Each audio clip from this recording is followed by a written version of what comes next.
Hello, welcome everyone.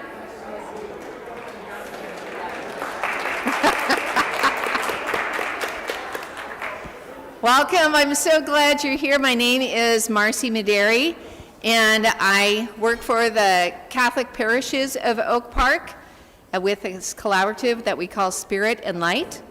And I am here to welcome you to this beautiful space of the St. Catherine, St. Lucie, St. Giles Parish on the St. Giles campus in McDonough Hall. And welcome to all of you who are joining in on the live stream. So it is great to be able to come together on such an important topic, right? And to share our hearts, to share our faith, and to listen to really great wisdom that will inspire us and encourage us and give us food for the journey. So those of you who are in the room, refreshments are behind me and the restrooms are behind you. So do as you need. So I'd like to bring up Colleen, who will lead us in prayer.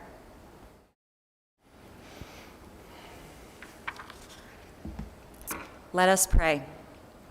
Loving God, you create every person in your image and unite us all in one human family. As our sisters and brothers keepers, fill us with courage and compassion, that we might meet the hardships of migrants and refugees, not with silence and indifference, but with generous acts of mercy, welcoming every stranger as Christ in our midst. Amen.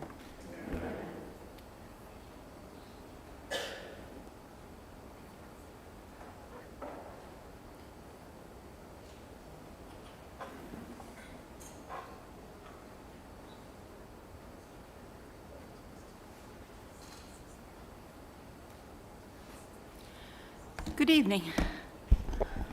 I would like to introduce Father Dan. I'm sorry, this went blank on me.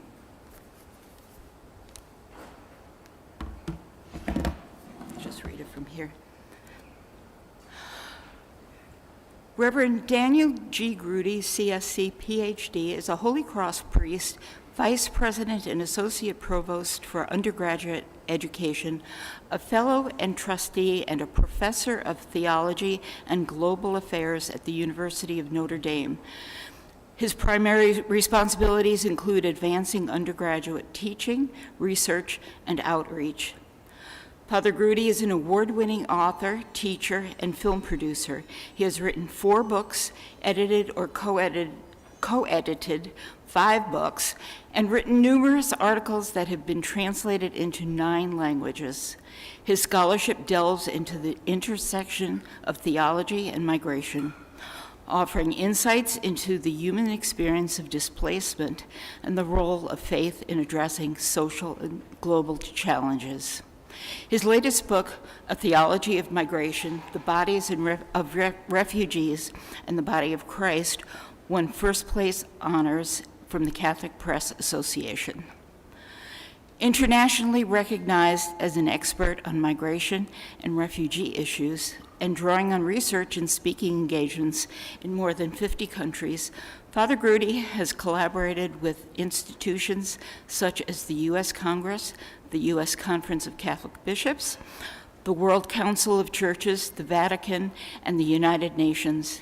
He has also produced several internationally acclaimed films and documentaries, including Dying to Live, A Migrant's Journey.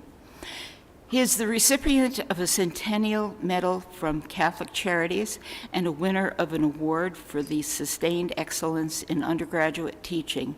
He currently teaches a course titled The Heart's Desire and Social Change, which enables students to discover the connection between the deepest desires of their hearts and the needs and challenges of the world. Father Groody earned his bachelor's degree from Notre Dame, a Master of Divinity degree, and a licentiate in Sacred Theology from the Jesuit School of Theology, and a doctorate in theology from the Graduate Theological Union. He also completed postdoctoral work at Oxford University's Refugee Studies Center. His engagement with policymakers, scholars, and religious leaders underscores the integral relationship among Christian faith, global justice, the dignity of the human person, and theological reflection.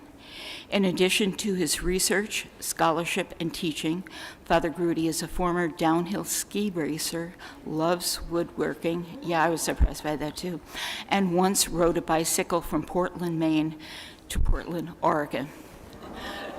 And now, Father Groody.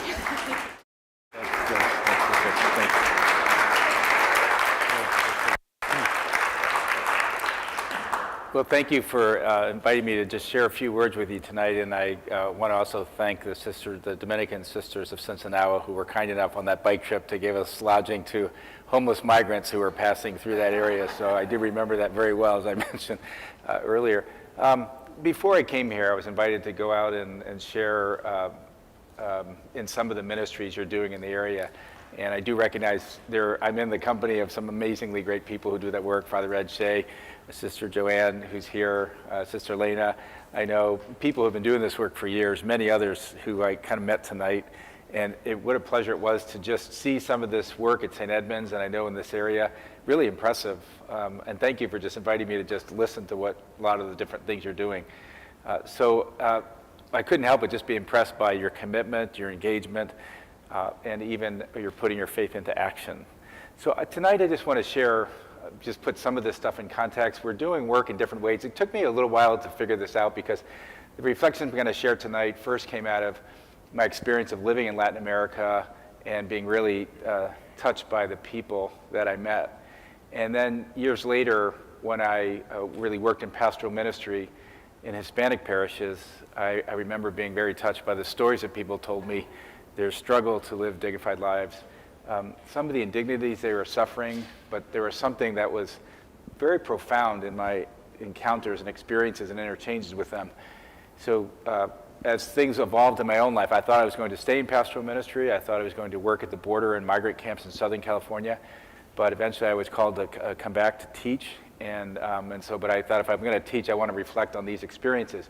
So when I worked with different spaces, I began to realize that we're all doing different things. Some are working in pastoral ministry and direct engagement. Some are doing advocacy in Washington and other places, and here certainly with state governments and local governments.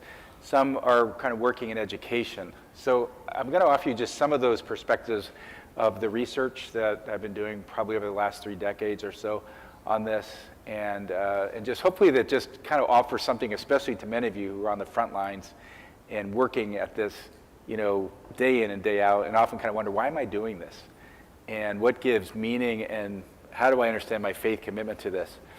So as I was working on this, it occurred to me that there's really 3 levels of engagement with a theology of migration. And when I first started this, I was mentioning this tonight at dinner, when I first started this, probably almost 4 decades ago, migration is, there's many people in this room too who would have been at this time probably working on this issue. This really wasn't a big issue in the church. It wasn't even that big of an issue in society. Somewhat under the Reagan administration, it became an issue. But by and large in the churches, we weren't really preoccupied with this issue. This issue has obviously become one of the most foremost issues. I could not have seen at the time how big this issue would become.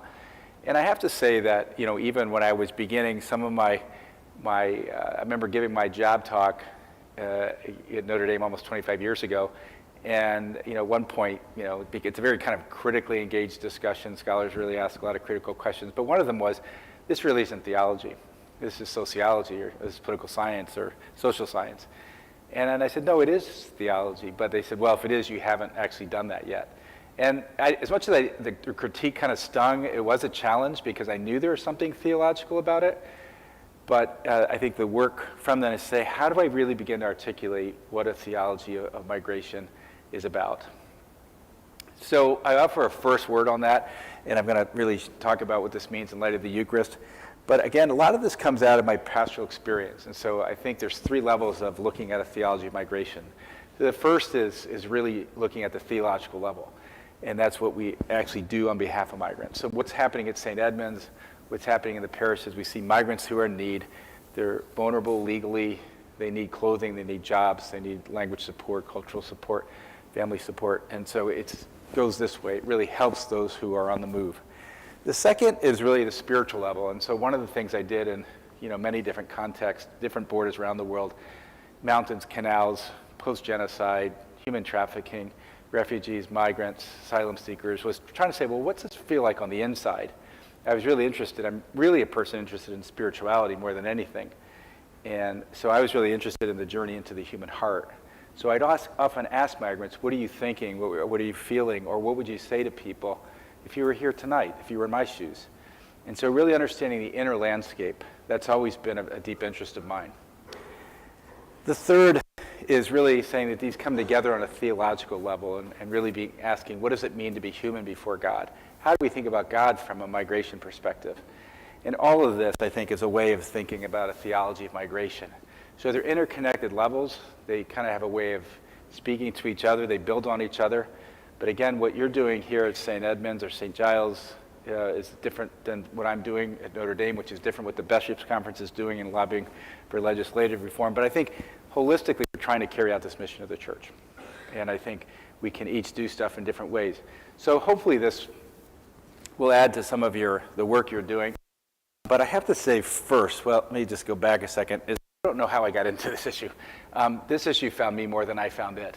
And I'm so glad it did, because it just has been such an amazing journey. I grew up kind of in the Northeast.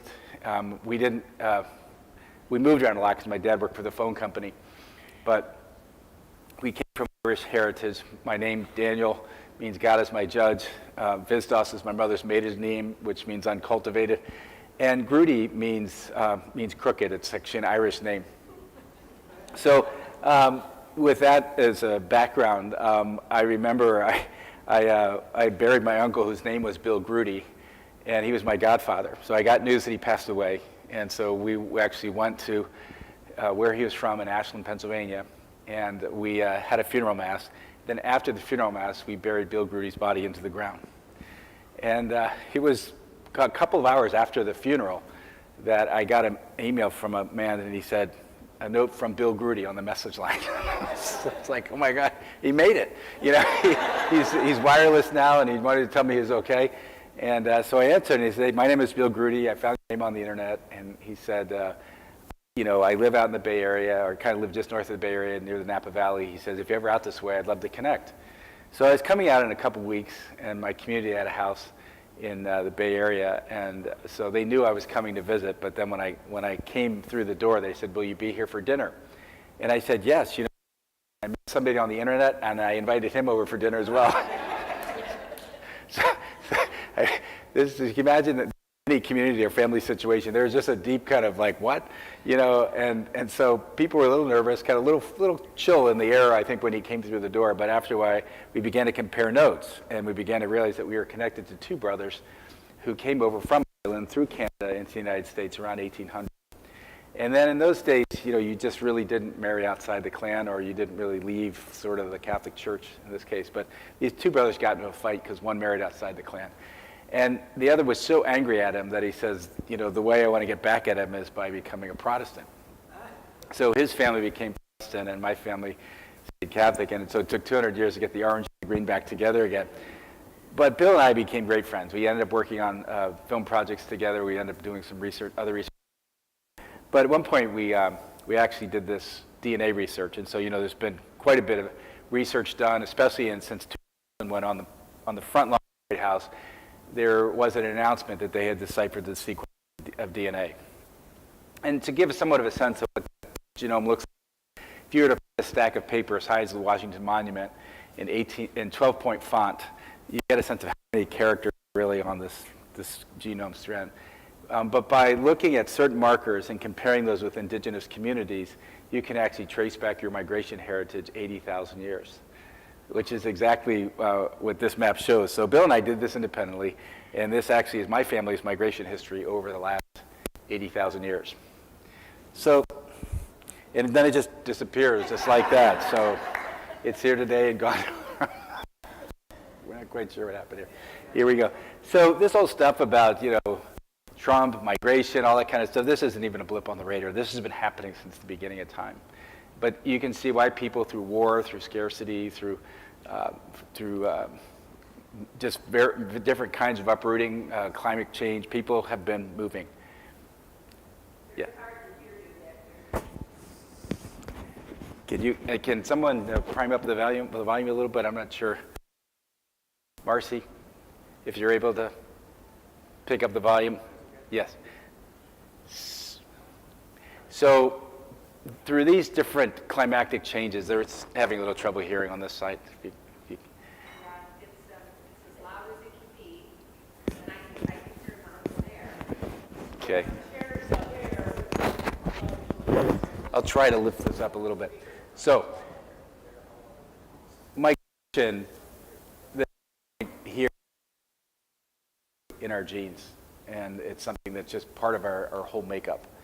But if we look at this further, it's also in our spiritual genes. And if you really look at the scriptures, migration goes through the whole text from beginning to end. It really starts with the first migration, Adam and Eve from Eden. And when they're cast out,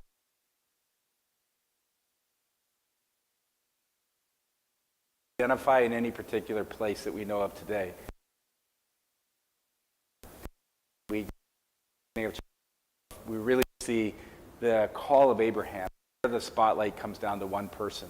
In the beginning of that narrative that we can locate in the East, which is this territory right here, he receives this call from Ur. And there he ends up listening to God's call that says, leave your country, go to the land that I will show you, and you will be a blessing. So boom, this is not a God of sedentary kind of spirituality. This is a God who from the beginning. And so he calls Abraham to move. He doesn't have a full blueprint either. And you can see today, these would be actually the territories that he would have migrated through. Would have gone through Iraq, up in the Tigris and Euphrates River, up into what is now southern Turkey, down to Haran, coming down into the Fertile Crescent here by Lebanon, Israel, Egypt, and then moving his way back again. So interesting, this is one of the major epicenters also today still of migration, from the Iraqi war to the Syrian civil war. Many of these folks have moved into these neighboring countries of Lebanon, of Iraq, of Jordan. We still even hear the most protracted refugee situation still to this day are the Palestinians. They're under a different refugee accord than others because they say we actually aren't refugees, this is our land. So that's a longer story. But this really is something where you see from Abraham to the patriarchs, to the Exodus in Israel, to the prophets in the desert, to ultimately, and when you really get through sort of the exile of Israel and the diaspora, that it goes through the Old Testament. But then we come to Jesus himself, who really became a migrant. He became a refugee. Then he calls his disciples to move to the ends of the earth to proclaim the gospel. And the text ends with Patmos in exile, seeing New Jerusalem, where he says the world is fundamentally a migrant. So from beginning to end, migration shapes the whole text. You're brilliant. Thank You're you. fantastic, and I think your lavalier is cutting it out for people at home. So you can be at this one, or we can give you a handheld. I'll just do it.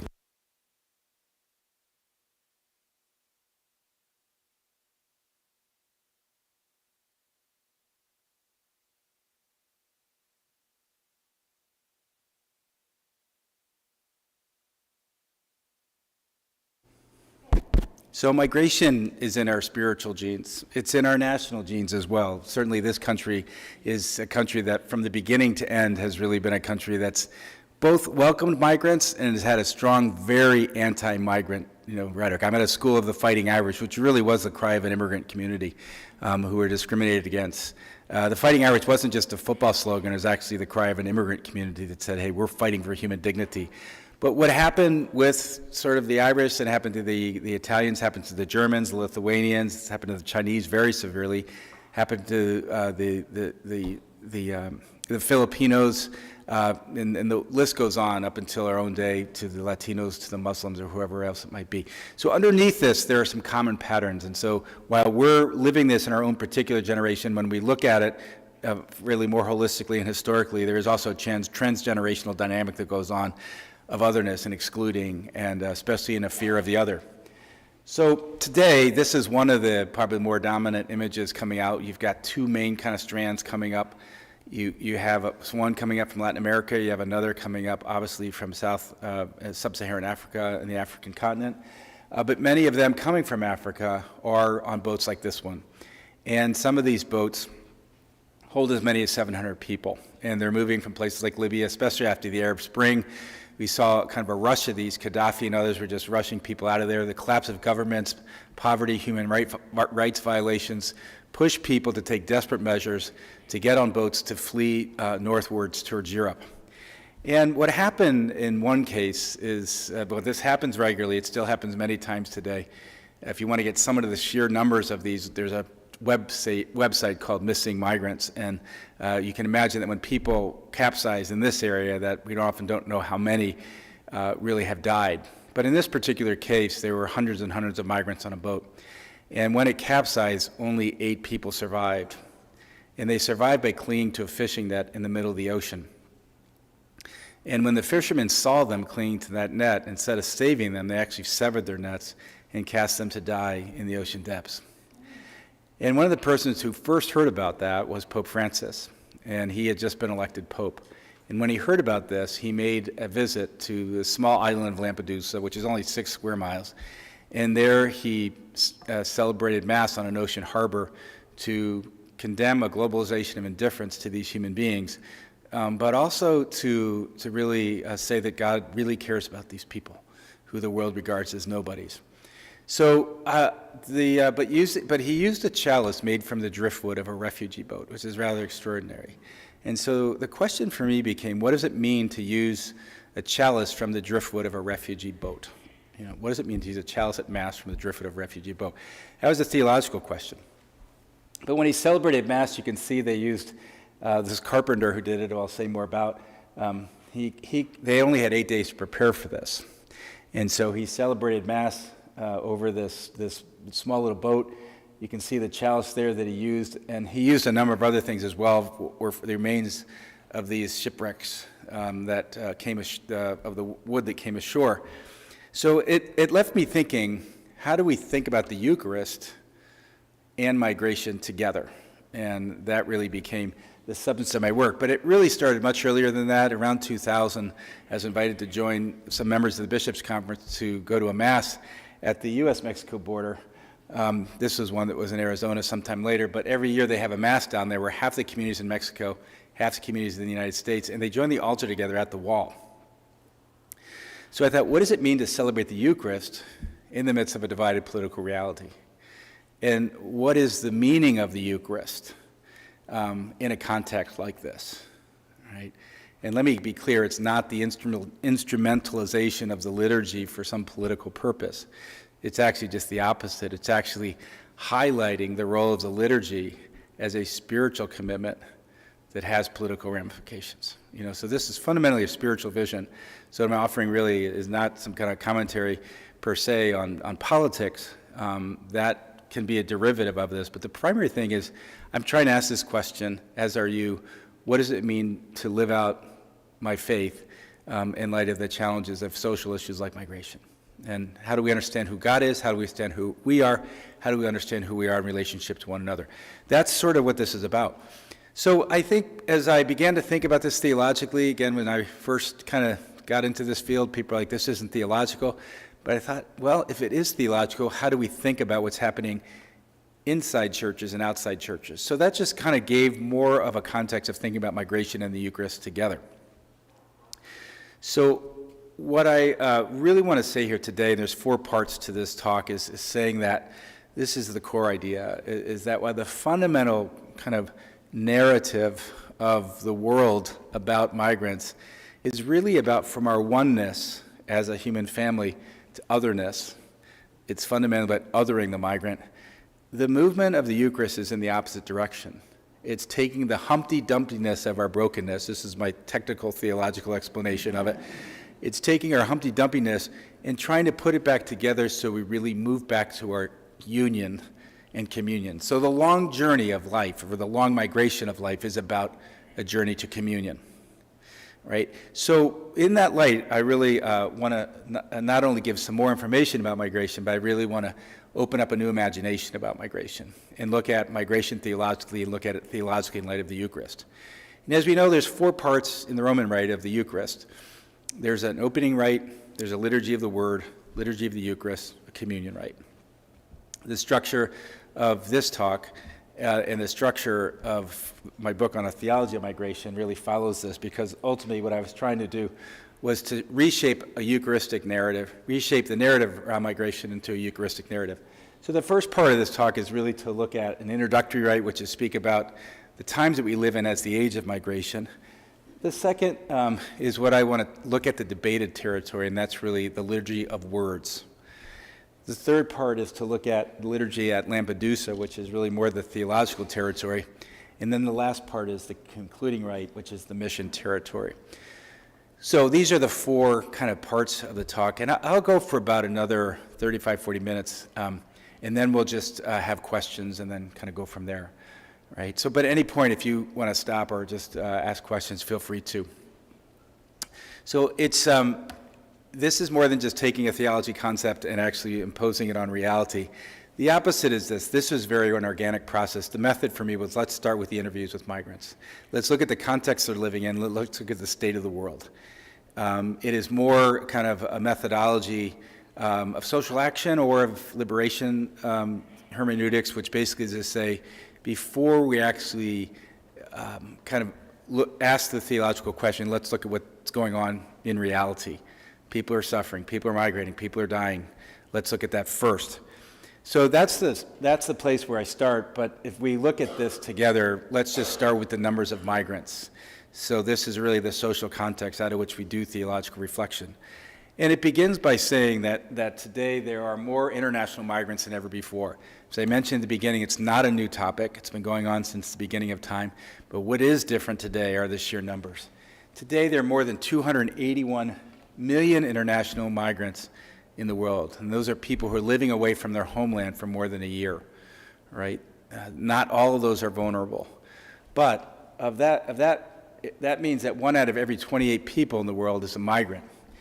But 100 million of those are refugees. Now, refugees are those who can make a documentary account of the fact that if they get sent back to their homelands, they'd be tortured, killed, or persecuted, by some of the actually kind of criteria of the United Nations. This number, I mean, since I've been working on this, has grown exponentially each year. And to put that in more perspective, that if refugees were a particular country, if they were settled in one place, they'd be the 21st largest country in the world. And they would be growing out 38,000 people a day, or 24 people per minute, right? This is a tremendous upheaval. But if you also look at those migrating within the borders of a country, they're internally displaced, sometimes looking for work, sometimes because of the breakdown of the rule of law, sometimes because of the need for seeking provisions for their families. There could be as many as 1 billion migrants, which is 1 out of every 7 people in the world today. So this issue is not going away. It does not matter even what this administration does on this issue, this is going to continue. This would be like trying to stop the flow of Niagara Falls, right? And the reality is going to win. But, when I was doing some prior work on globalization and justice, we have to be very careful about some of this imagery about immigration's flooding us or taking jobs or ruining our culture. Because here's a real kind of, here was an illuminating set of statistics when I was doing some research on this. That as we look at the global imbalances today, 19% of the world lives on less than $1 a day. 48% of the world lives on less than $2 a day. 75% of the world lives on less than $10 a day. 95% of the world lives on less than $50 a day. The top 1% of the world has as much as the poorest 57% of the world. And the 3 richest people in the world have as much as the poorest 48 nations. When we look at those numbers, we begin to realize that migration is not the problem. Migration is a symptom of deeper problems which cause the imbalances for people to move in the first place. But we can add to that the collapse of the rule of law, where people aren't protected. Sometimes people cross borders simply to be protected. We could add to that the violation of civil rights, religious persecution, human trafficking, escaping from violence. There's many others to that. So when you start listening to these stories, as I know many of you have, you begin to say, this is not a simple narrative, right? And not only that, but when if we're not moved by these stories, then we have deeper problems than migration in our country, right? Which I'll say more about. But all of these numbers have a human face. This was one of, for about a dozen years, I was on the Bishops' Conference Committee on Migration and Refugees.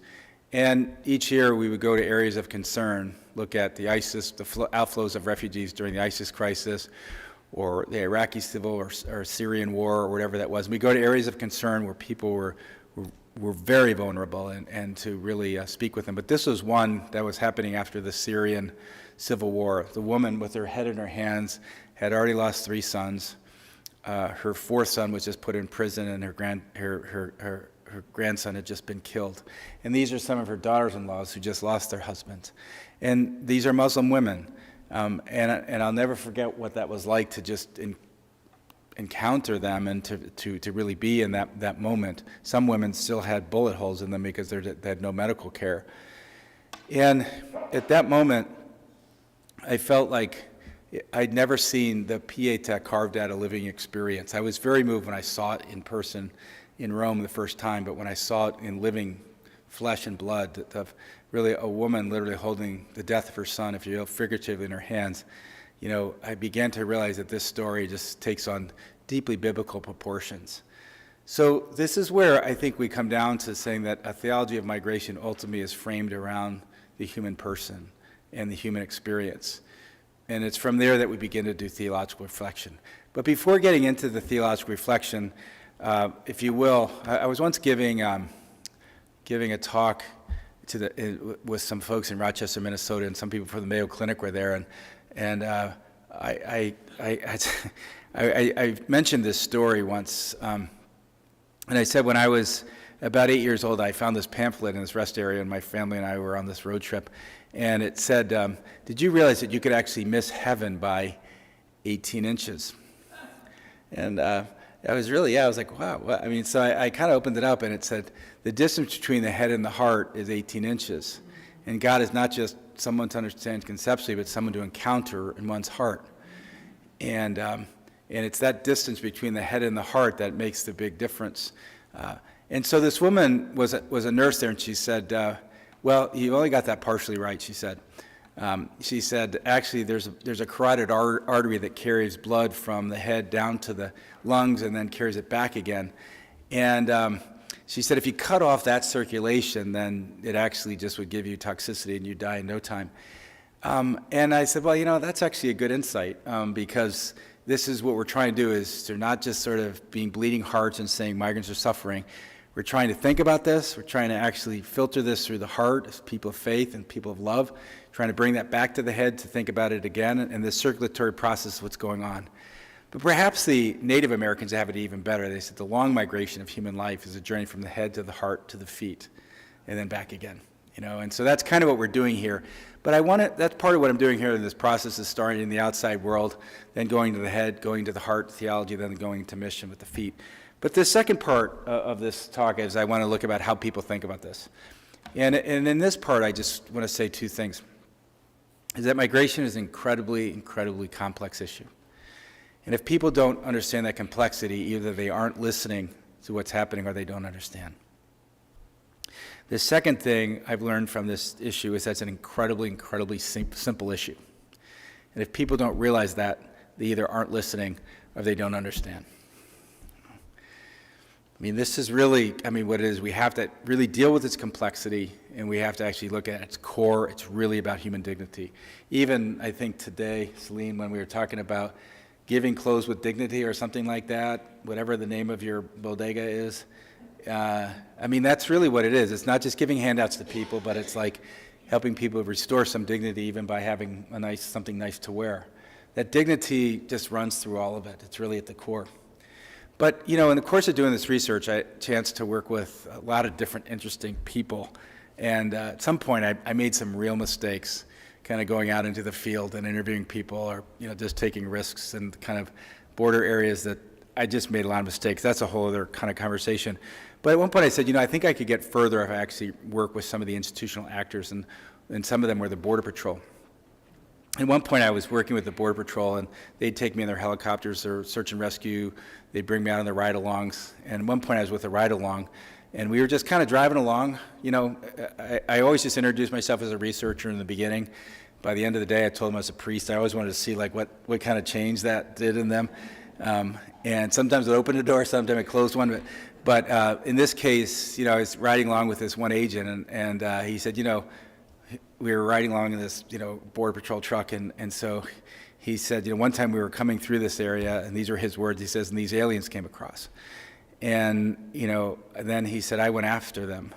And even they would have said at that time, certainly, that 98% of the people coming across are hardworking people looking for a job. There are 2% that are really involved in serious criminal activity, and indeed that's where the activity, the law enforcement activity should be directed. But in this case, this was part of that 2%, and these people are coming across. So they turned across. They were smuggling drugs or something. They turned around and just started raining machine gun down upon them. And so he said he hit the deck, and he said he was filled with fear, and he said he saw his life pass before his eyes. He said for months, he said he had to go to counseling, and it affected his marriage. He'd wake up with nightmares. And suddenly this person who I had been working with kind of migrants, so I knew those stories. I hadn't known these stories.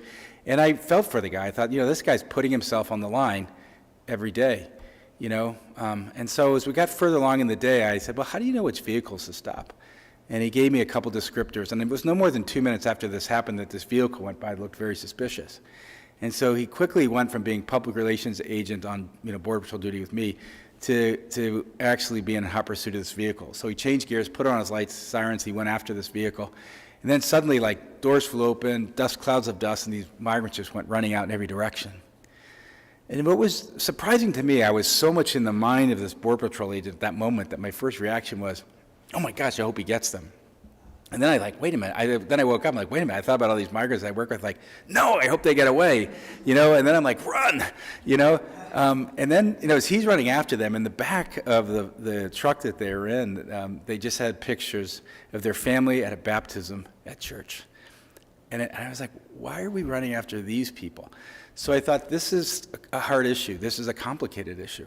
But I think at that point, too, I said, now I have to actually, as a researcher, really get into more complexity on this, not less. And so from that point on, I went out to speak to Border Patrol agents, congressional leaders, human rights advocates, vigilante groups, hospital administrators, business owners, and to just say, give me your best position on migration. I wasn't even going there to change what they're thinking. I just wanted to descriptively know what they're thinking. So this is the fruit of many years of research. And again, I would probably say this is reflective of our own context. It has some durability in terms of what we've seen across different administrations even. But it's also transnational and it's transhistorical in the sense that if you go to different countries, you see the same dynamic going on. If you look throughout history, we see these same dynamics going on. They might have somewhat different names, but the dynamics are the same. I'm going to try to go through this fairly quickly, but we can come back to any of this. But the first group are these kind of very far-right groups, the vigilante groups. And when you talk to them, they say, look, we want to protect property along the border. We want to prevent unlawful entry, and we want to fill in the gaps where federal enforcement fails. At best, it's a nuisance, but at worst, it's dangerous. It's destroying our properties, leaving all kinds of trash behind. They're making it very difficult for us. So these are concerned citizens who really are taking the law in their own hands to protect unlawful entry of people crossing the borders. The next are the Department of Homeland Security and ICE. Their job is to enforce policy. They'll say that their job is not to make it, it's to enforce it, to ensure order and prevent unlawful entry, especially of foreign invaders who could harm its citizens. And believe me, this changed a lot, after 9/11. I mean, and I had I had 4 family members in the buildings when the Trade Center hit. My brother-in-law subsequently died from what happened to the Trade Center. We lost 19 people in my home parish because of this, so this is not something to take lightly. But from that point on, and I worked with the Border Patrol prior to 911 and after that it shifted dramatically. It was no longer about preventing unlawful entry, it's keeping terrorists out. So migrant and terrorists became conflated. The next are political leaders. Their job is to create the federal policy, to protect the citizens of a country and to manage its resources. It's to say we can't let everybody in, and in the beginning, really, we let in almost everybody, but we made some exceptions. If you had a disease or, were an anarchist, you weren't let into the country. Nowadays, we let in almost nobody, but we make some exceptions. And so the criteria by which we define what does it mean to be an American, and especially such plurality, is really part of the challenge of really our elected leaders. Corporations as well, the high and low end of the economy, some to recruit talent, some to actually do the work that no one else wants to do, are also very active in this. They're to hire cheap and or talented labor to maximize profits and to sell products at the lowest cost. But again, talent has become very important. Even right now with current policies, some scientists are saying, I don't really want to stay in the United States, if under these conditions. Church leaders have been very vocal about this. I mean, it was inspiring to really watch the bishops, be consistent and unanimous constantly on this issue, regardless of the critiques. And believe me, I would read through some of their hate mail at times, and boy, I've never seen such vicious letters written to anybody as some Catholics write to our bishops about this issue of migration. But at the heart of it, it's to proclaim a God of life and to protect the rights of human beings who are made in God's image and likeness, and to build a civilization of love. That was Paul VI's sort of vision, that the purpose of the church is to build a civilization of love, to denounce injustice and to announce the reign of God. Lastly, our human rights advocates are drawing from different philosophical principles, but in some sense intersect very much with protecting the vulnerable and being an advocate for human rights. So in this sense, there are different values being at stakes. And so really, it's not really about right or wrong, but it's about something else, different kinds of rights. So as I began to look at this, I began to say that there are different rights at stake. This group is really looking at property rights. Oftentimes, that's their primary value. This group is looking at sovereign rights, namely the right of a nation to design its laws and protect its borders. This group is looking at cultural rights, classically defined. This group is looking at economic rights and how you keep the free market open and fair. This group is looking at natural rights, those given by God, and this group is looking at human rights, classically defined. So the question then becomes, if there are different rights at stake here, and there's some argument that can be made by each one of these rights, how do you begin to prioritize these rights? How do you begin to order these rights? And by what criteria do you make those distinctions? This is where it starts to thicken a little bit. There are really three political positions in this framework. This group is close the borders, build a bigger wall, keep them out, send them back home, and just protect what we have. Obviously, this has taken new extremes with this current administration, but let's not forget that Obama was known as the deporter-in-chief and deported more people than anybody really knows. And in some sense, what Trump has been doing in this first wave is really continuing what really the Biden administration had been doing. So neither of these parties have gotten it right. But really, in this case, there has been added rhetoric, and I think added enforcement. And I think people noticeably are much more nervous because this has actually become a political cause now and a political weapon, and I think you're seeing very firsthand the people and the human beings that are suffering from this. This group is arguing for guest worker programs. We did try this in the wake of during World War II, had mixed results. And it's really a sense of like, they need the work, we need the workers, let's make a program that allows people to enter legally, all right? Let's have a legal process where people can come and or go. This group is saying that there should be at least a way to legalized citizenship. You can't simultaneously benefit from workers but not provide them rights and protections. The Catholic Church is not for completely open borders. That's not a position of the Catholic Church. It does say that there should be a path to citizenship, but there is a value to controlling borders, even though it's not seen as an absolute right of a nation. And it is subject to larger concerns of the international common good. But these are different positions, could go into much more depth, but these are the political positions. But here's where it begins to change, and here's where, again, as I said in the beginning, what's really at stake here is the narrative. That what I really want to offer is a new way of really weaving this narrative and really critically assessing the narrative that is going on right now. So if the current narrative of the current administration is, these are criminals, these are drug dealers, these are rapists, that's a narrative, right? That's a narrative. That's going to frame it very differently, all right? So, but as we look at this narrative more specifically, this group sees them as aliens. And this is actually the official language used in our official government documents, for years. But it's really strange. I had a colleague of mine from Canada, and he says, he married somebody, he was from the United States, but he married somebody from Canada, and he said, when I was in the immigration hearing, he said that the immigration officer said, "How long have you known the alien?" And it was just one of those things. It's like to speak of his life as the alien. It was just like, and I was once at this conference at the United Nations, and it was state actors, UN people with church people and other religions.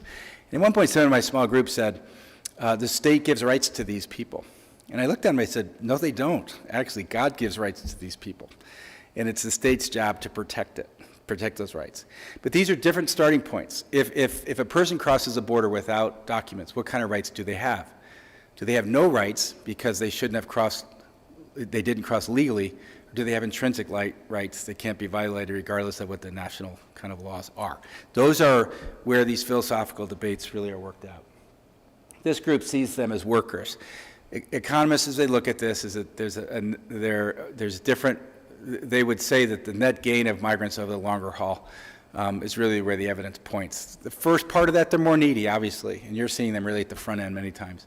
But over the long haul, they actually more contributors than detractors.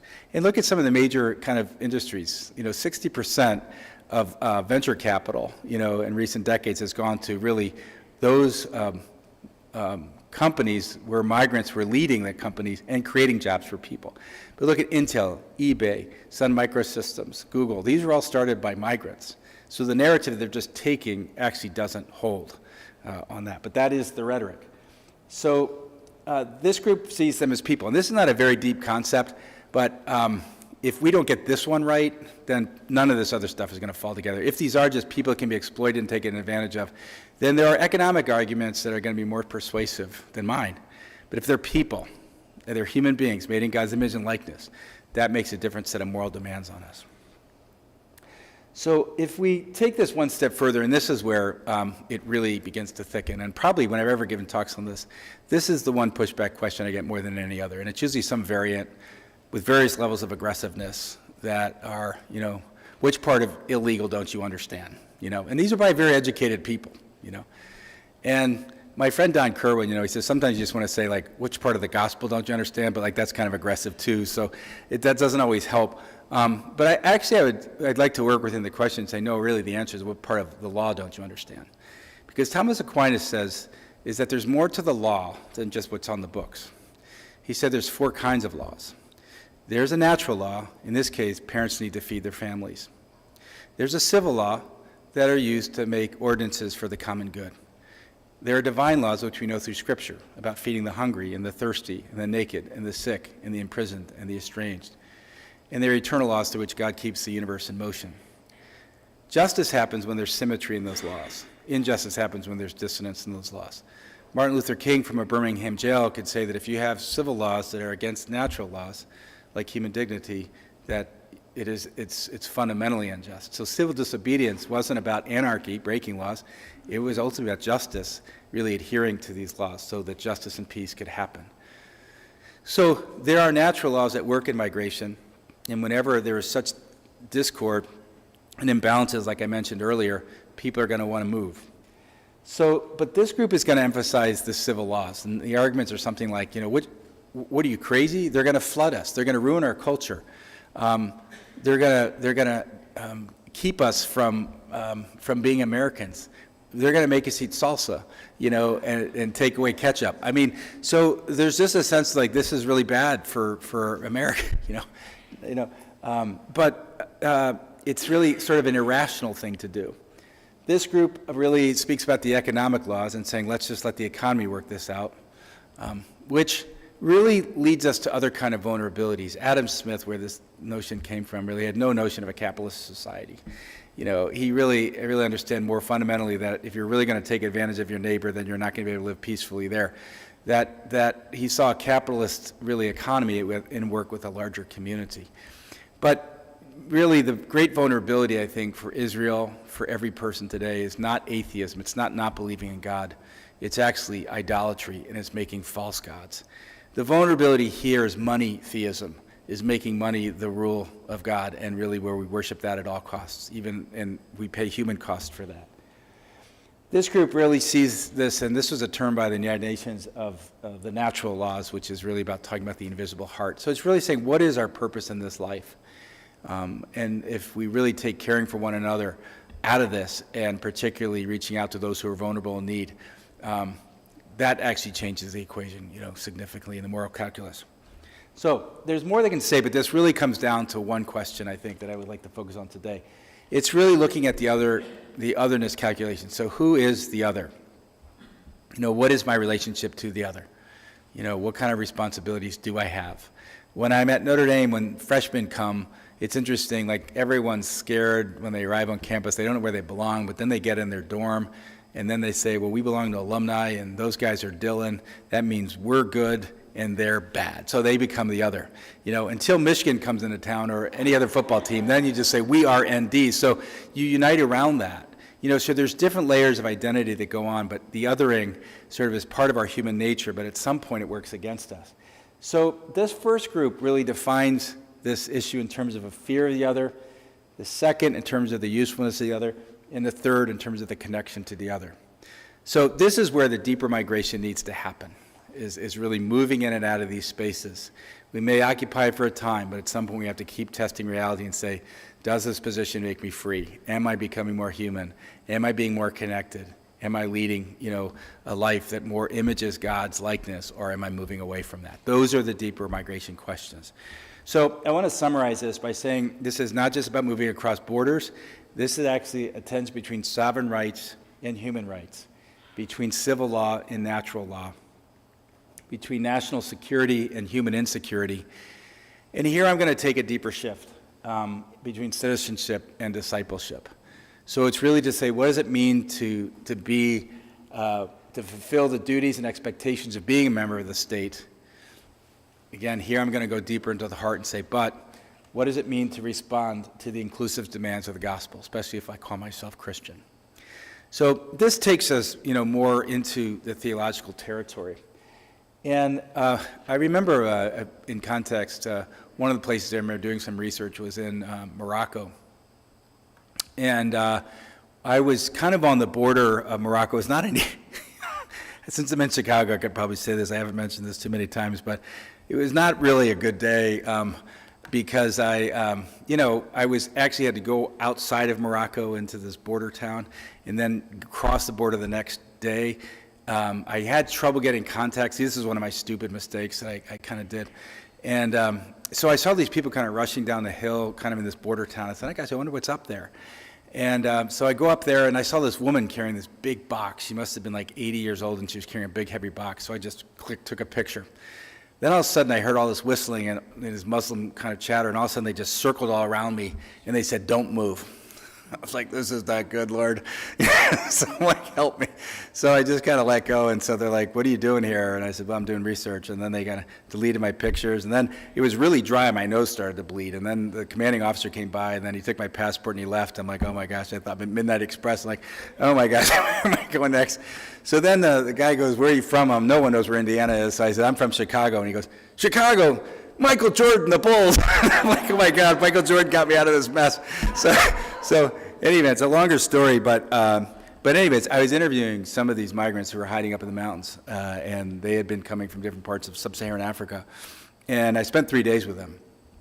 Them telling me the story how they crossed deserts, mountains, many people died along the way, and it was one more horrific than the other. But then after 3 days, like they knew I was a priest, but after 3 days, it kind of the table shifted, and they said, so what do you do? And so I said, well, I said I also teach, and just me priest, I said I teach. And then I started to feel very sheepish because I knew what I was going to say next. I said, I'm actually teaching some stuff on theology and migration. And I'm like, okay, this is the most authoritative jury I'm ever going to be in front of. I mean, whether this makes any sense.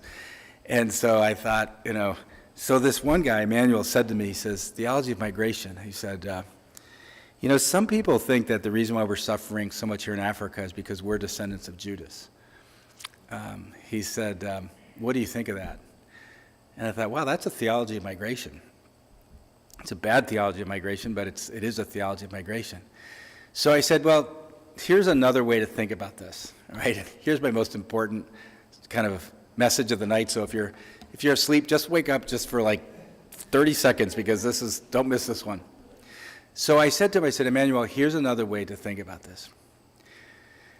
I said, God in Jesus Christ so loved the world that he migrated into the sinful and broken territory of our human existence. And there he laid down his life on a cross so that we could actually be reconciled to God and migrate back to our homeland. And so at every instance, God is constantly breaking down those walls and barriers to bring us back into communion again. That's the work of faith. That's the work of the gospel. So I said, here are 4 foundations of a theology of migration. I said the first part is the image of God. And so that's why I look at all the narratives I've done over the years, all the people I've talked to, and all the things that they've said. And the one common denominator is it says, we just want to be human. We want to pass over from being inhuman to human. And you can see in this Eucharistic narrative that the Eucharist is based on the Passover narrative in the Exodus. It takes shape in Jesus' passing over from death to life. The Eucharist is a way of remembering his Passover and participating in that Passover with him. But they say, I just want to pass over from my inhuman existence to become human.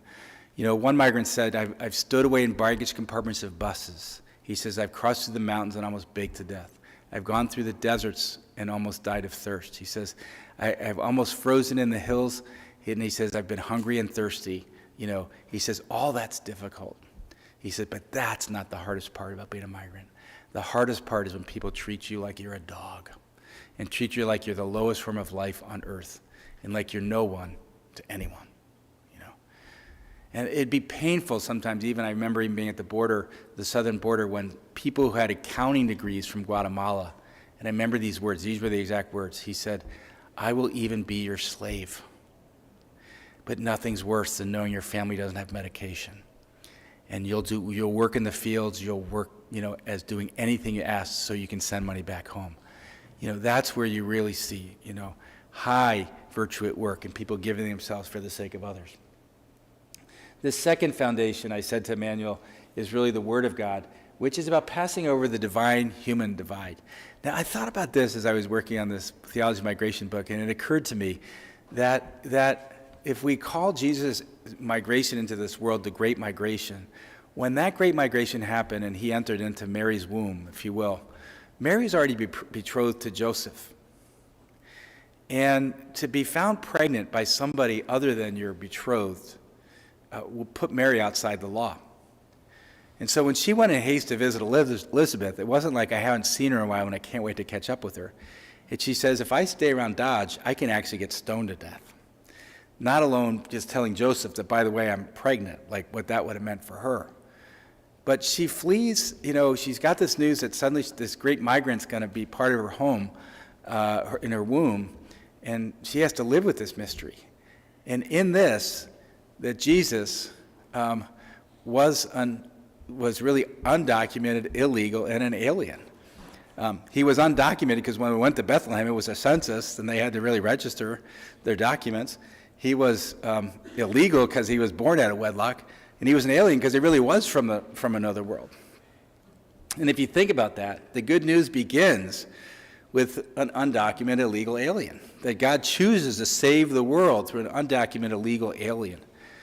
And I thought, wow, that's pretty amazing. That God's mercy is so big that it's way bigger than any of the laws that we created, which I'm going to elaborate on in a bit. There's a translation of the scripture, the translation of the Bible called The Message. It's a great translation. It says, in the beginning of the chapter of Gospel of John, it says, the Word became flesh and moved into the neighborhood. It's a great translation. The third is the mission of God, which is crossing over the human-human divide. Many of you knew, I know some people in this room, Ed, Elena, would have known Father Virgil Elizondo. He's a great friend, a beautiful human being, taught me so much, was really my core mentor. And he had a great book. He had a great book called Galilean Journey. And in his Galilean journey, he said that Jesus grew up in Galilee to really began his proclamation of good news, outside of the centers of Jerusalem, outside of the religious center of Jerusalem, the political center of Rome, and the intellectual center of Athens. But he was in the middle of nowhere at the crossroads of everywhere. But the key, from there he proclaimed the kingdom. And the key symbol of the kingdom was the table. And he invited everybody to table. Everybody, sinner, tax collector, Gentile, all those who broke laws, the excluded, the marginalized. He brought those to table. And in welcoming everybody, Elizondo says, he rejected rejection, right? In welcoming everybody, he rejected rejection. But there were some people at that table and said, these people shouldn't be here. So they rejected Jesus. So he says the reject who rejected rejection is also the one who really rises from the dead. So he really vindicates Jesus' way as God's way. And so we see that really this human tendency to keep distinguishing, like this person doesn't belong, this person's, other, that really God's way is very different. So therefore the church's way in following Jesus is very different. This leads us to the vision of God, or the Visio Dei, which is really about passing over the country-kingdom divide. And I must confess, when I watch the Olympics, I watch the medal count every night. And I want to make sure that we're beating Russia in the wintertime and we're beating China in the summertime. That's just the way I wired. I love the Olympics, and I always look at that medal count at the end, Until I watch, the Russian skater or whoever just makes a sign of the cross, and I realize, my national identity is valuable and important, but it's not absolute, and that there are things more fundamental that connect us beyond our nationalities. And unless our identities keep evolving into more inclusive and godly identities, then they exclude and they alienate. So the vision of God is really crossing over the country kingdom of God, that my country doesn't define me alone, but it's the kingdom of God that does, which leads us to build bridges rather than walls, as Pope Francis said. I think at the heart of that, though, but if my vision of life is, this is mine, I've earned it, I need to protect it and keep it out, that's a very different vision of life than everything I have is a gift. That when I die, I will give it back, and I'll be judged by how I've used what I've been given, and I'm more a steward than an owner. That rests my life on a very different narrative. So in the end, this really brings us to the imitation of God, which is about crossing over the life-death divide. And that's not just what happens when we stop breathing. That also happens in the way we relate to one another. And in fact, if I don't see my connection to my brother or sister in need, then if the word alien is descriptive of anything, it's of me who've lost my humanity. Because in some sense, I have really lost I'm no longer in touch with my deepest human bonds, which connect me to one another and the way God made me. So there's more to say. I want to run through this last part very quickly because it just circle back to Lampedusa. I want to just say that in this last part, the communion rite really is about mission. And so moving from the theological territory, this is a small island. This is like the Statue of Liberty in Lampedusa. And there was a story of this boat here that was kind of drifting in the ocean. And the Coast Guard heard about it. They went out to intercept it, and they were bringing it towards land. And when they were bringing it towards land, the rudder broke. And there were about 328 people on board. And as they were bringing it towards land, it was drifting perilously towards the rocks. So they summoned the villagers of the community. Up until then, many days, bodies would just wash upon shore. One person there would get thoroughly depressed who was constantly picking up these bodies. But in this case, they finally brought him safely to shore, even at great risk to the people of the island. And when they brought him ashore, they thought, wow, this was a sign. We saved all these people, 328. So the boat stayed there on the shore for a couple of days. It ended up breaking up into pieces. And when they actually kind of try to basically clean up the mess in the hull and everything like that, they found that actually a couple people didn't make it. So what was a symbol of salvation then became a symbol of death. So these are kind of some of the boats. This is the carpenter who eventually would make this chalice. This was the boat that I just talked about. This is some of the driftwood. And these are kind of, again, some of the other boats. But what he started to do is that I got to find a way of remembering these people who've died such nameless deaths. So he actually ended up started making crosses out of this driftwood. His name is Franco Tuzio. This is where some of the migrants who were in that ship that died, they were buried in an Arimathean grave. Somebody just donated a grave where they could be buried. But when Pope Francis decided to come there, he said, the Pope had actually had a choice of 4 chalices to choose from. And one of these he had made from the driftwood of this particular ship that I just mentioned. And so he used that chalice at Mass. He used a crozier that was made in the form of a ship's wave, and on it, you can see it too well, but it has fish, it has a heart, it has a loaf of bread. He had a lectern that was made from the rudders of some of these ships. And here he used this chalice very powerfully. If you're ever at Notre Dame, he's made 3 of these chalices from this boat. One of these I have at Notre Dame. This one stayed in Lampedusa, and the priest in Africa has the 3rd one. But he said when he was making this one, he said he took out this nail, and he said it had a big hole in it that was evocative to him of Christ's wounds. But then he said when he put the nail back in, it made the form of a cross. So on top of the cross sits the chalice of life. Very powerful theological image. But this wood was particularly important because in that wood are the stories of the migrants. And actually, that's how I got back into woodworking again. I actually gave it up for 40 years, but I was working on this reflection. It kind of reawakened in me again, kind of a love of woodworking and how wood tells a story. So now I take wood from campus and make things from that. But it was really the wood of Lampedusa that awakened me to this issue. It did remind me, there's a note from John Chrysostom. He said, in the early days of the church, priests had chalices of wood, but used chalices of wood, but they have hearts of gold. Now our priests use chalices of gold, but they have hearts of wood. It's a very powerful line. But in the end, this is all connected to communion. So I just want to do just a summary then of kind of all of this here is that, basically what I've been trying to talk about today is one, to talk about the global refugee crisis, it's affecting not just the United States, certainly very particularly here. But the second is talking about Pope Francis, who really condemned this globalization of indifference. But then to highlight John Paul II, too, also spoke about really the importance of a globalization of solidarity. And all of that, but really saying underneath what the Eucharist is about, and finding this connection between what's happening outside in the world and inside the churches is really about communion. It's really one narrative, saying, are we moving closer to that communion? Are we moving away from that? That's really the central question of life. Are we moving closer to that? So where that brings us to is then looking at this Eucharistic narrative and saying that in the end, so many ways the people we're working with in this space, it is the journey of the nobodies. Nobody even knows what's happening to them. One of the things that got this carpenter into it is that he said that there was one day that they had an earthquake and 300 people died in Italy, and they had a national day of mourning. Stores were closed. Everything was shuttered. Airports, also were closed. He said, at the same days, there was a shipwreck where 325 people died and no one even noticed. And he says, that's when he said, really, some people die first-class deaths and other people just aren't even recognized. So Francis wanted to really bring attention to these nobodies, but he also wanted to acknowledge that they're just trying to be somebody.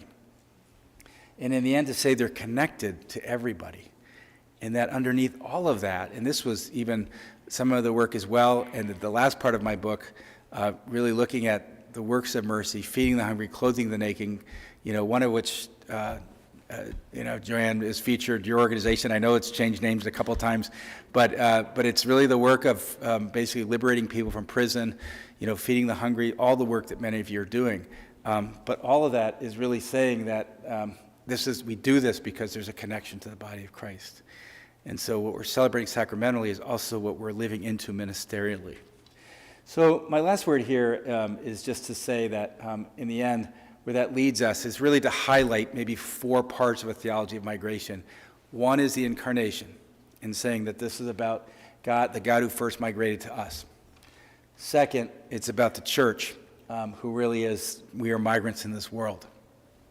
Thirdly, it's about discipleship, which is really about a challenge to human solidarity and seeing our interconnectedness. And lastly, it's about eschatology, which is about our homeward journey back home. Right? When I finished sharing some of these thoughts with this these refugees in Morocco, I wasn't sure what they were going to say. And I was a little nervous once I kind of got it out there and stopped speaking like I am now. And, but I can tell you what this one refugee, Emmanuel, what he didn't say. He didn't say, those are great insights, and I hope you get those published in a peer-reviewed journal article someday. What was really interesting, it was a real moment for him because he didn't even look at me. He looked straight up, and he looks up and he goes, "Yay, God!" He said, "Thank you for doing that for me." And it was like one of those moments like, oh, that's what I'm doing. And which reminds me of what I'm doing tonight, which is to share some reflections really on the 4th chapter of the Gospel of Luke, where Jesus says, "I've come to proclaim good news to the poor, sight to the blind, liberty to captives, and a year of favor from the Lord." So thank you. We've got a few minutes, and you just kind of open it up for any conversation. Thank you.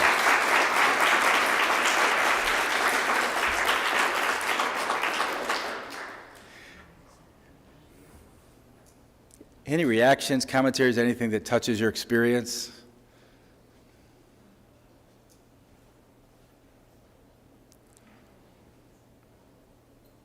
I think we all feel that tension between the civil law and the natural law, and where our allegiance and our action lies. Any thoughts on that? It's a good question, and I think in the beginning, I think, look, these people are just trying to live a dignified life. I think where I started to really change my thinking on this was when I was in Guatemala, Honduras, and I really realized, the rule of law is not working here. And people are being exploited, tortured, taken advantage of. The justice systems are not working, the courts aren't working, the cartels are controlling this. And I'd say you need a law, you need a rule of law, and the rule of law is important. So that's why there's a paradox here where, or if not a contradiction, where sometimes migrants are crossing the border, breaking the law so they can have protection of the law. But I think the point here is just to reflect that it's not enough to just say, and this is where Danny Carroll from Wheaton College, I think, says this much better. And he says that in Romans, he says, obey every law. But prior to that, the prior chapter says, your mind must be renewed constantly in light of the mind of Christ. And so it's not enough to say, here's the law, end of discussion, because sometimes injustice can be made legal, And so the tension is really to say, is this aligned with laws? And so what the church would say that there is a value in controlling borders and having laws that do that. But there's an international common good, and even what we hold as our own is subject to a larger social good. That's where it gets hard. But right now it short circuits at the level of national sovereignty. But the church speaks more deeply to that. I want to affirm and thank you for that. You said it kind of almost flippantly, we got to realize this is not an American issue. Oh, we got to realize that this is not an issue, something going on in the United States. Our famous president has made it like his issue, like he's the migration guy. Oh my gosh, that's so not true, and I really appreciate your perspective. And the fact that you spent time, talking to, walking with, being with Border Patrol people. I think we need to have that dialogue. I mean, last Sunday's gospel says, love your enemies. Let's figure this out. We have to stop, demonizing the other side, especially liberals like me. Yeah, I think for me, the scales fell off my eyes at times when I was working with the Border Patrol agents and seeing some of the humane things they did to other people. And that's where I kind of realized that I had to move beyond my own walls and borders. That's why it's not just geographical, it's also mental, and we have to see the humanity in everybody, even people we disagree with. That's why I kind of go through that long discourses of saying, here's different positions. You can't just say you're wrong because you think differently. Sometimes they're really aiming at something that's really good. But we have to keep going deeper. Kind of jumping off of that, if all of this is a pursuit of the eventual communion and community of our oneness in the image and likeness of God, and that's what we aspire to, that's the intent of our ministry. In like all of your experience, where have you found like the most successful common ground to begin this dialogue, this conversation that's essential to doing that, like given so many disparate voices and perspectives, and someone who's an advocate largely more of the natural law versus the civil law or something like that, these people with different perspectives, where do you find the most connective origin in those conversations, if you've had so many? Yeah, it's a very good question. I mean, I'll tell you some images that keep going through my mind. Let me start with really was the hardest one and the worst one, which was Rwanda. We had a couple ask us to really work with them on the search for God from the context of genocide. They were in the hotel of what it was popularly known as Hotel Rwanda. They lost 130 members of their family 3 months after their engagement party when the genocide began in 1994, and they narrowly escaped death. But they asked us when I was asked to work with them, they said, "Will you work with us on the search for God from the context of genocide?" And it was one of these things I couldn't refuse. I knew it'd be so challenging to work on, and immediately I said yes. But the second thing I said is, I have no idea how to speak about God. So that to me was where this otherness was so extreme, that brother killed, family member, or, it was just, I'd never seen anything quite like that. We did a book and a film on that, but I think that was still a very hard one to work through. It's a challenging one to see where this is really being done well. I think Germany started with Angela Merkel, I think really began to see in the Syrian situation that, hey, these are our brothers and sisters. I think Canada at times has had a better policy than ours. They've had more temporary guest worker programs, but even they become more restrictive and reactive. I asked some Germans at the time that Angela Merkel did this, and I said, why did she do this? So she has nothing to gain from this politically. And she said, both gave me different answers, same answer in different places. They said her father was a German pastor, and he knew Matthew 25. And he knew that really what you do the least and last is really connected to our salvation. So they actually said that this political leader was really influenced by that. But I would say the best place I've seen this is Turkey. Turkey took in 3 million refugees coming from Syria, and they provided kind of a high level of humanitarian concern. And when I was with them with a delegation with some of their officials, I asked them, why do you do this? You have nothing to gain from this politically either, and you're getting a lot of pushback on it. And they said, these were our brothers and sisters. And they said, it's hard now, but they will thank us in the future. And what I took away from it, and it's important to kind of get this right, they paid the political cost for the humanitarian concern, whereas our leaders have paid the humanitarian concern for the sake of the political cost. Yeah, so, yes. Okay.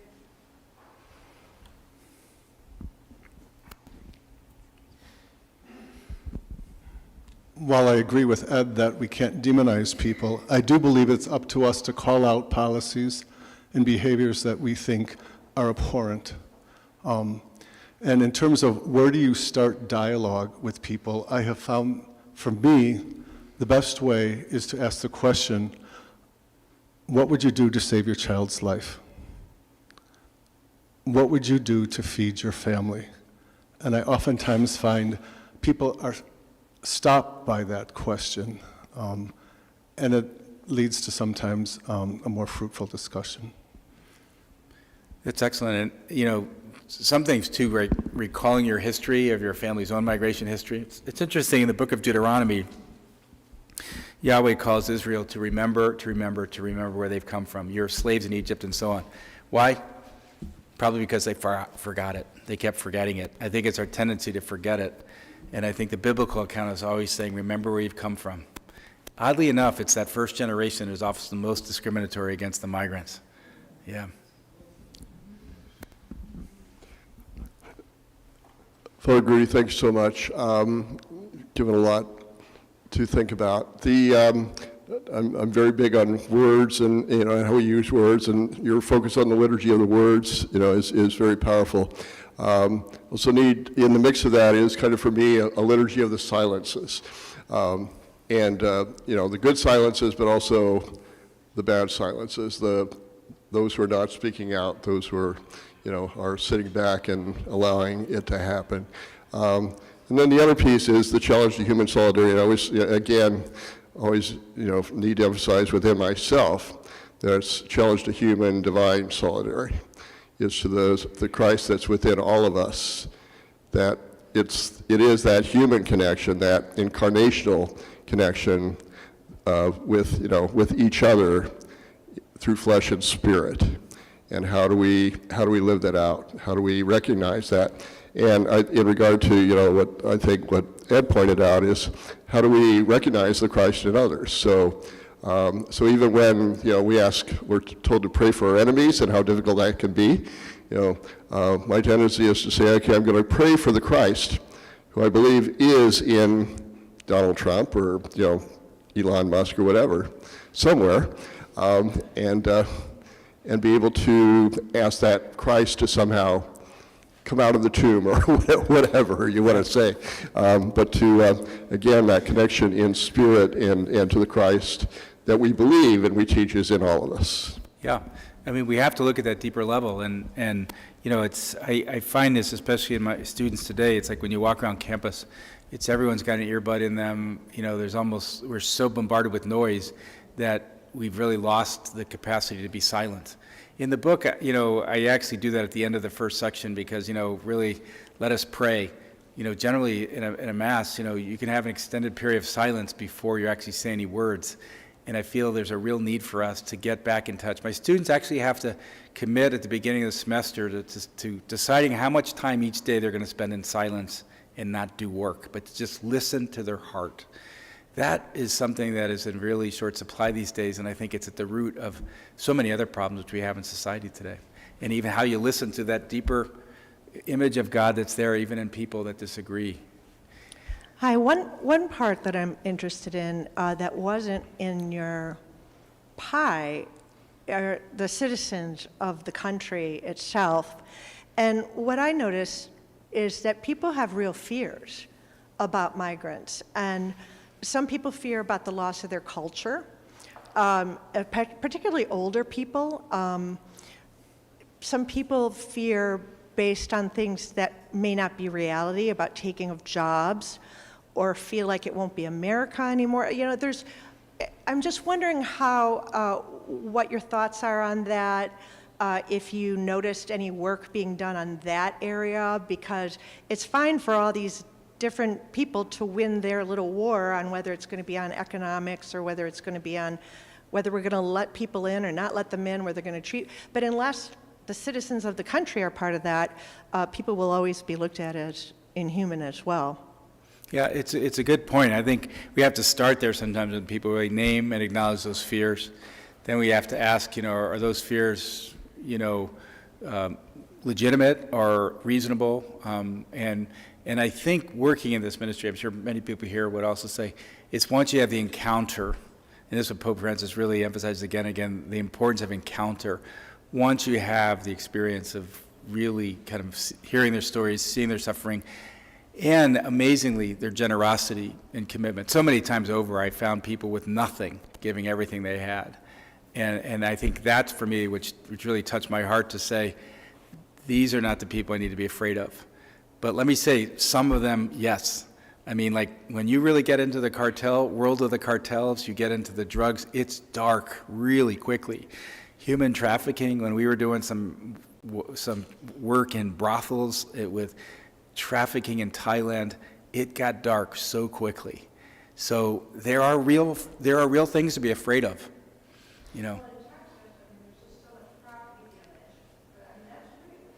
That's real. Yeah.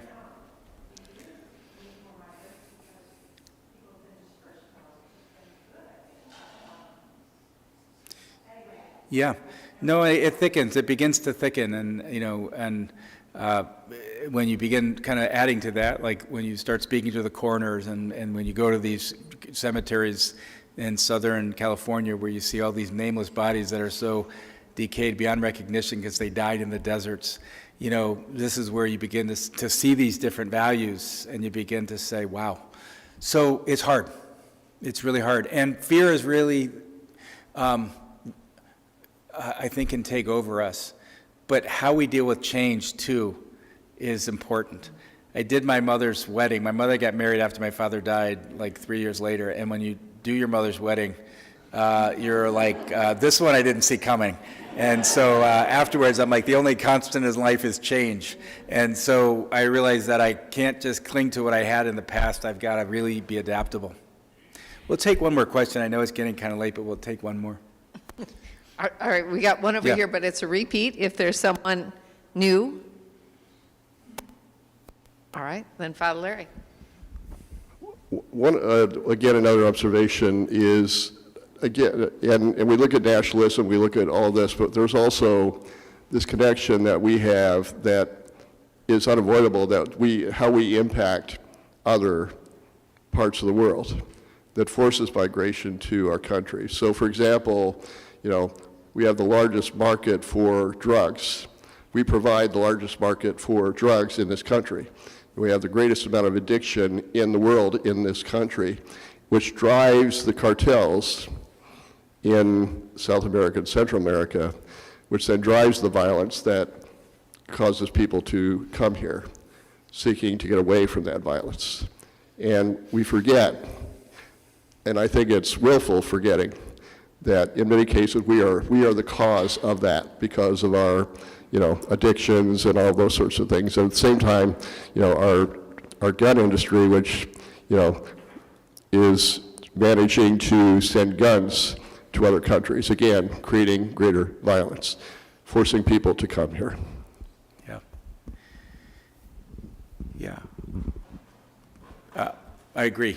Yeah, but anyway, there's a lot more to say, but anyway, thank you all for coming, but even more, thank you for all the good work you're doing. I was really inspired by all that I saw this afternoon, and there's a lot of really good people in this community really trying to do good work, and I think what was said tonight, I think I will just repeat, and that is that this is a really hard thing to do just on our own, and I think, the only way to stay hopeful is to continue to do it together, and it's going to get harder. So I think, we have to just continue to band together. But thank you, all of you, for the great work you're doing. And thanks for just inviting me to share a few words tonight.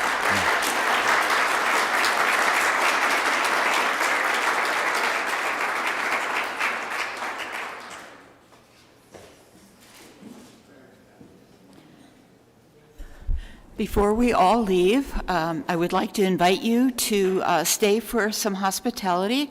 We have drinks, coffee, I understand, and lemon water and sweets behind this grill here. So please stay and talk to one another. We all have so much to say. Some of us have been talking all afternoon, but we'll still talk. I would like to invite you to do two things. One is, if you haven't signed an attendance sheet somewhere, I have absolutely no idea how many people are here, and I'd like to know. Don't give me your email address if you don't want to get email from me. And I know there are a lot of people who are out here that already get email from me, but I just want to know how many people were here. So please sign either this one that's on your table or the one that's in the back. The other thing is, if you would like to purchase Father Dan's book, Theology of Migration, scan this first QR code. It will bring you to the Orbis book website where you can order his book. What he didn't say, and I don't think anybody of us have said, that the foreword to the book was written by Pope Francis. This is, it's very moving. It's really good. It's worth it. And you covered so little of what was in the book. There is so much in the book that we didn't have time to talk about tonight. And then the other thing is that the other QR code is, if you can find it in your budget, we ask for a free will donation to help support this lecture tonight. And with that, I'll say, let's go have something to eat. Thank you.